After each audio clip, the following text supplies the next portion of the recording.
Olá, muito boa tarde. Aqui é Ângelo Farias, é um imenso prazer gravar este áudio.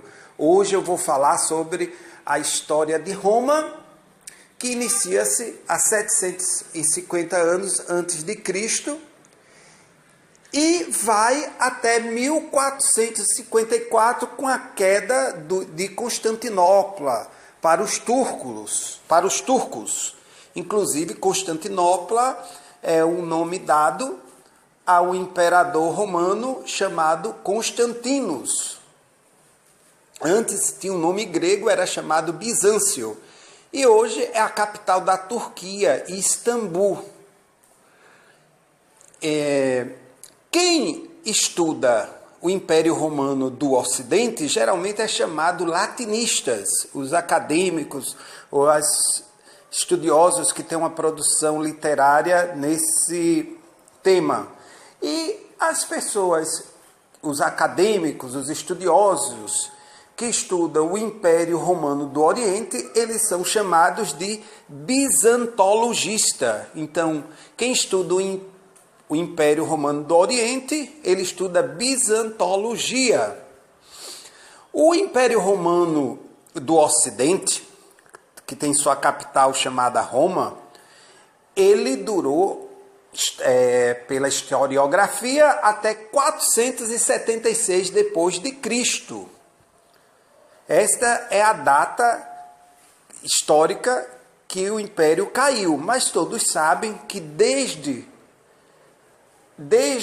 a invasão do godo Alarico, o Império Romano já começou a erodir de forma paulatina para depois ter se aprofundado, mas na sua queda.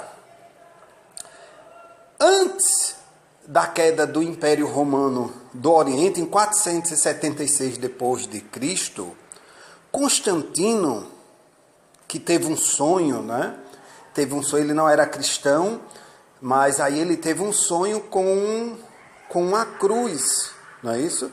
Que disse, com este símbolo tu vencerás, mais ou menos a tradução literal. E ele usou nas suas batalhas a cruz e se tornou cristão, e ele convenceu ao Senado romano a passar uma lei, um édito, que os romanos não perseguiriam mais os cristãos, certo? Só lembrando, enquanto Constantino foi um libertador dos cristãos, ajudou a não ser tão perseguido, o imperador que mais perseguiu foi Diocleciano. Inclusive a história, antes de ter inventado o ano zero, a história era tida até a data de Diocleciano para trás e para frente. E aí, um monge teve uma grande sacação de mudar para o ano zero, antes de Cristo e depois de Cristo. Porque realmente, você imaginou, toda hora você está calculando, você sempre vai estar se referindo a Diocleciano, a pessoa que mais perseguiu, que mais queimou os cristãos, ou jogou as feras nas arenas romanas. Então é isso. Em outro momento eu gravo um áudio só sobre o ano zero. Então, a história romana, ela é envolvida não somente de tesouros literários produzidos pelos seus oradores e escritores, mas também é uma história violenta, é uma história também de leis benéficas como as leis maléficas. Uma das primeiras leis a serem aprovada pelo tribunato da plebe foi a lei frumentária. Frumentus, em latim, quer dizer alimentos, porque os soldados romanos Eles deixavam suas famílias para lutar nas guerras púnicas e quando voltavam, suas propriedades praticamente inexistiam. E muitas vezes as suas mulheres, elas eram cobiçadas pelos patrícios. Os patrícios na época de Roma era a nobreza da época. E tivemos Caius Gracchus, que foi um tribuno da plebe, que conseguiu a aprovação dessa lei para que houvesse a correta divisão dos frumentos, no caso da alimentação do trigo, para os soldados romanos. E outras leis foram aprovadas, até chegar à Constituição Romana. A Constituição Romana é chamada de Lex Duodecim Tabularum, as leis das 12 tábuas. Não existe nenhum resquício dessa lei, dessa Constituição, mas a totalidade dos historiadores acreditam que ela existiu porque ela é muito citada nas obras de Cícero. Cícero dizia que tinha de cabeça, de cor, essas leis das 12 tábuas. E outros escritores também mencionaram essa lei.